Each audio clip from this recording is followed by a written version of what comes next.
നമസ്തേ. കഥകളതിസാഗരത്തിലേക്ക് സ്വാഗതം. ഇന്നത്തെ കഥ ബുദ്ധിശക്തി കൊണ്ട് യുദ്ധം ഒഴിവാക്കുന്നതെങ്ങനെ.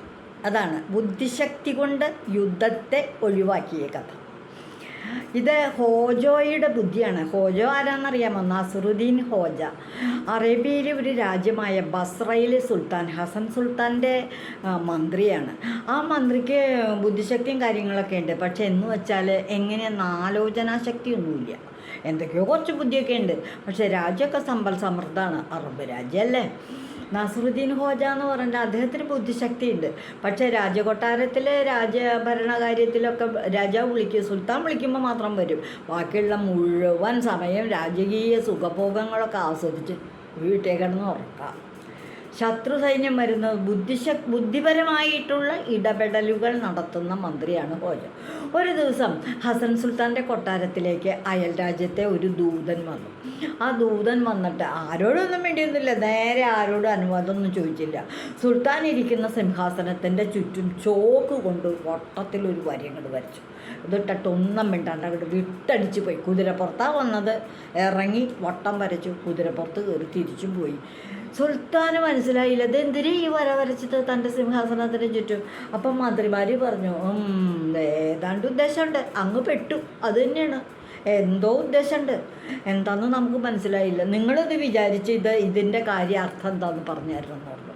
ഞങ്ങൾ ആലോചിക്കാം എന്ന് പറഞ്ഞു. അവർ കൂട്ടമായിട്ടും ഒറ്റയായിട്ടും പല ദിവസങ്ങളിലൊക്കെ ആലോചിച്ചു. ഒരു പിടിയും കിട്ടിയില്ല.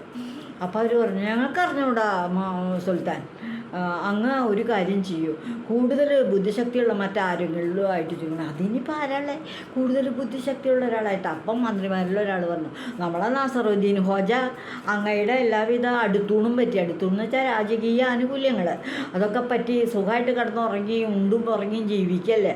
അദ്ദേഹം വലിയ ബുദ്ധിശക്തി ഉണ്ടെന്നൊക്കെ അഭിമാനിക്കണം ആളാ. അദ്ദേഹത്തെ വരുത്തി ചോദിച്ചു എന്ന് പറഞ്ഞു. ശരി, ഉടൻ സുൽത്താൻ്റെ ദൂതന്മാർ പോയിട്ട് ഹോജോയെ കൊണ്ടുവന്നു. ഹോജോയെ കൊണ്ടുവന്നു കഴിഞ്ഞിട്ട് അപ്പം മന്ത്രിമാരൊക്കെ പറഞ്ഞു, സുൽത്താൻ മാത്രമല്ല പെട്ടത്, ഹോജോയും പെട്ടു. ഇതിൻ്റെ ശരിയായ അർത്ഥം പറഞ്ഞു കൊടുത്തില്ലെങ്കിൽ സുൽത്താൻ ഹോജോയുടെ കഥ കഴിച്ചത് തന്നെ എന്ന് വിചാരിച്ച് ഇങ്ങനെ ഇരുന്നു.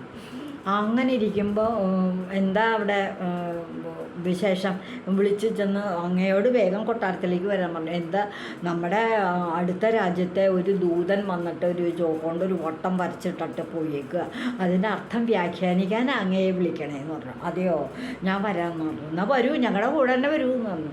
അയ്യോ, എനിക്ക് കുറച്ച് ചില സാധനങ്ങളൊക്കെ ഒരുക്കാനുണ്ട്, എന്നിട്ട് വേണം രാജകൊട്ടാരത്തിലേക്ക് വരാൻ. അങ്ങനെ ആയിക്കോളൂ എന്ന് പറഞ്ഞു. എന്നിട്ട് അപ്പം തന്നെ ഇവർ കാത്തു നിന്നു. പല്ലക്കും കൊണ്ടാണ് പോയേക്കണേ.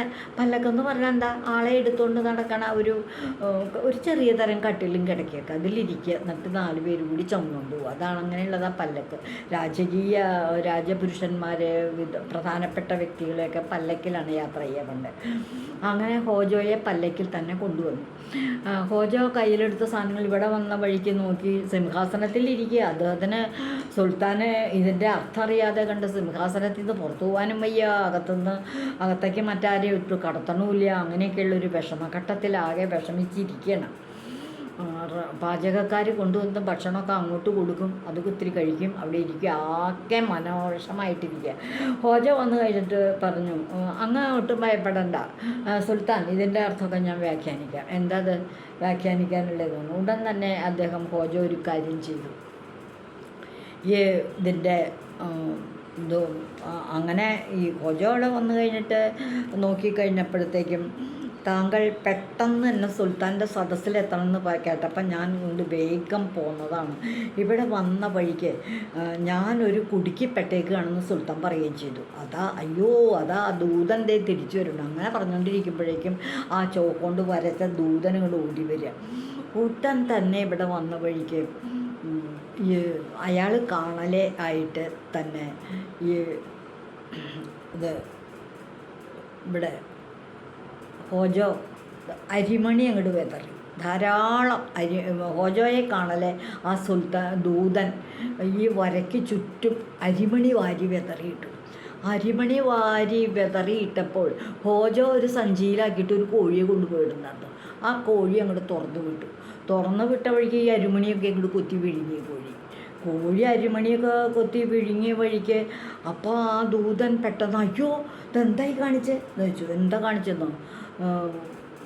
കാണാൻ പാടില്ലേ, കോഴി അരിമണി മുഴുവൻ കൊത്തി എത്തുന്നു. ഇത് കണ്ട വഴിക്ക് അയാൾ ഓടി, ജീവനും കൊണ്ട് ഓടി കഴിഞ്ഞ വഴിക്ക് ഹോജോ പറഞ്ഞു നമ്മൾ ജയിച്ചേ എന്നിങ്ങനെ പറഞ്ഞു. എന്താ നമ്മൾ ജയിക്കാൻ കാരണം? അപ്പോഴേക്കും കുറേ പേര് ഹോജോ കി ജയ് എന്ന് പറഞ്ഞ് ജയ് വിളിക്കുകയും ചെയ്തു. രാജാവ് ഹോജോയ്ക്ക് കൊടുക്കാൻ സമ്മാനങ്ങളൊക്കെ കൊണ്ടുവരാനായിട്ട് രാജദൂതന്മാരെയൊക്കെ കണ്ടെത്തി പിടിച്ച് പറഞ്ഞയക്കുകയും ചെയ്തു. അത് കഴിഞ്ഞ് സമ്മാനമൊക്കെ കൊടുത്തു കേട്ടോ, പണക്കിഴിയൊക്കെ കൊടുത്തു, നല്ല ഭക്ഷണമൊക്കെ കൊണ്ടു കൊടുത്തു. ഇതൊക്കെ കഴിഞ്ഞിട്ട് ഇതെങ്ങനെ സാധിച്ചു? രാജാവ് ചോദിച്ചു, സുൽത്താൻ ചോദിച്ചു, എങ്ങനെ സാധിച്ചു ഹോജോ?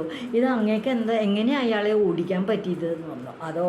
അത് ഞാൻ അദ്ദേഹത്തിൻ്റെ പ്രവൃത്തി ഒന്ന് വ്യാഖ്യാനിച്ചു ബുദ്ധിപൂർവമായിട്ട്. അതെങ്ങനെയാണ് അത് വ്യാഖ്യാനിച്ച് പറഞ്ഞു. അദ്ദേഹം ഈ വരച്ച വരയുണ്ടല്ലോ, സിംഹാസനത്ത് ചുറ്റും ഈ ചോക്കൊണ്ട് വരച്ച വര, അതിൻ്റെ അർത്ഥം എന്താണെന്ന് അറിയാമോ? ഞങ്ങൾ അങ്ങയുടെ രാജ്യം വളഞ്ഞിരിക്കുകയാണ്, ഞങ്ങൾ ശത്രു രാജ്യമാണ്, ഇപ്പോൾ യുദ്ധം ചെയ്ത് അങ്ങയെ തോൽപ്പിച്ച് സിംഹാസന ഭ്രഷ്ടനാക്കും, രാജ്യം പിടിച്ചെടുക്കും എന്ന് നമ്മളോട് പറയാതെ പറയുന്ന ഒരു അറിയിപ്പാണ് ഈ വരച്ചത്. അതെയോ, അങ്ങനെയായിരുന്നു? അതെ അങ്ങനെയായിരുന്നു. അതിനപ്പം അത് എന്തിനാ പിന്നെ ഇവിടെ അരി വാരിയിട്ടത്? ഞാൻ അരിമണി വാരിയിട്ടത് അദ്ദേഹം പിന്നെ വന്നപ്പോൾ അരിമണി വാരിയിട്ടുമല്ലോ. അതായത് ശത്രുക്കൾ അരിമണി പോലെ ഞങ്ങൾക്ക് ഒരുപാട് ശത്രുക്കളുണ്ട്, സൈന്യം നമ്മളെ വളയും, അതാണ് ആ വട്ടം വരച്ചതിൻ്റെ അർത്ഥം. അത് ശരി. അപ്പോൾ അങ്ങ് കുറച്ച് കളിപ്പാട്ടം ഇട്ട് കൊടുത്തത് എന്തിനാന്ന് ചോദിച്ചു. കുറച്ച് കളിപ്പാട്ടം കൊണ്ടുവന്നിട്ടുണ്ടായിരുന്നു. കളിപ്പാട്ടം ഇട്ട് കൊടുത്തത് ഇതൊക്കെ ചുമ്മാ പിള്ളേരുകളിയല്ലേ, നിങ്ങളൊക്കെ കുട്ടികളല്ലേ, ഞങ്ങളുടെ സൈനിക ശക്തിയുടെ മുമ്പിൽ നിങ്ങളുടെ സൈന്യം ഒന്നുമല്ല, അതുകൊണ്ട് നിങ്ങൾ കളിച്ചോളൂ എന്ന് പറഞ്ഞു. അത് കഴിഞ്ഞിട്ട് അപ്പാദൂതൻ അരി വാരിയിട്ടത് ഞങ്ങൾക്ക് അരിമണി പോലെ ധാരാളം സൈനികരുണ്ടെന്ന് കാണിക്കാൻ.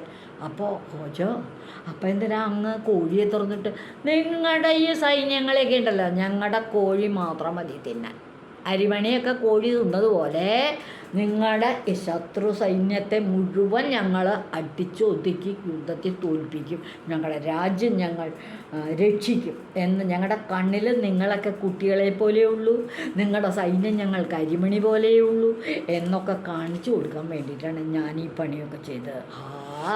സുൽത്താൻ എണീറ്റ് നിന്ന് കയ്യടിച്ചങ്ങോട്ട് ചിരിച്ചു. എല്ലാവരും സദസ്സിലുള്ളവർ ചിരിച്ചു. ഓജോ, താങ്കളൊരു ബുദ്ധിമാൻ തന്നെയാണ് കേട്ടോ. ഇനിയിപ്പോൾ ആ ദൂതൻ ഓടിപ്പോയില്ലോ, ഇനിയിപ്പോൾ യുദ്ധത്തിന് വരുമോ? വരില്ല എന്ന് പറഞ്ഞ് സമാധാനിപ്പിച്ചു. അദ്ദേഹം പണക്കിഴി കൊടുത്തു ഹോജോയ്ക്ക്. അപ്പോൾ ഹോജോ വേഗം പണക്കിഴി അങ്ങോട്ട് മേടിച്ചു. അത് കഴിഞ്ഞിട്ട് ഇല്ലാത്തൊരു ധൃതി, അപ്പോഴേ എനിക്ക് സമയമില്ല കേട്ടോ, ഞാൻ പെട്ടെന്ന് പോട്ടെ, ഞാനൊരു ജോലിക്ക് പോവുകയാണ്, അത്യാവശ്യമായിട്ടൊരു ജോലിക്ക് പോവുകയാണെന്ന് തോന്നുന്നു. അപ്പോൾ രാജാവ് ഒരു വിസമ്മതം പറഞ്ഞില്ല, പൊക്കോളൂ. അദ്ദേഹത്തെ വേഗം കൊണ്ടാക്കാൻ അവിടുന്ന് രാജകൊട്ടാരത്തിൽ നിന്ന് പല്ലക്കിൽ കയറ്റി ഹോജോയെ സ്വന്തം ഭവനത്തിൽ എത്തിച്ചു. അവിടെ ചെന്ന വഴിക്ക് ഹോജോയ്ക്ക് ഭയങ്കര അത്യാവശ്യമായിട്ടുള്ള ജോലി എന്തായിരുന്നു എന്നറിയാമോ? കിടന്നുറക്കം. അദ്ദേഹം ചെന്നപാട് ഭക്ഷണമൊക്കെ അവിടുന്ന് സുഭിക്ഷമായിട്ട് കഴിച്ചില്ലേ, ചെന്നപാട് കയറി കിടന്നങ്ങോട്ട് ഉറങ്ങി. ഇതാണ് ബുദ്ധിമാനായ യോജോ തൻ്റെ ശത്രു രാജ്യത്തെ തോൽപ്പിക്കുമെന്ന് അറിയിച്ചു കൊടുത്ത കഥ. ഈ കഥയ്ക്ക് നമ്മളിടുന്ന ഒരു പേരാണ് ബുദ്ധി കൊണ്ട് ശത്രുക്കളെ നേരിടാം. ബുദ്ധി കൊണ്ടെങ്ങനെ ശത്രുക്കളെ നേരിടാം, ബുദ്ധി കൊണ്ട് എങ്ങനെ ശത്രുക്കളെ നേരിടാം. ഇതുവഴി വന്നാലും ഇത്തിരി നേരമിരുന്നാലും കഥകൾ കേട്ടാലും കളിയായി പറയും കഥയാണേ, കാര്യം പറയും കഥയാണേ. നമസ്തേ, നന്ദി.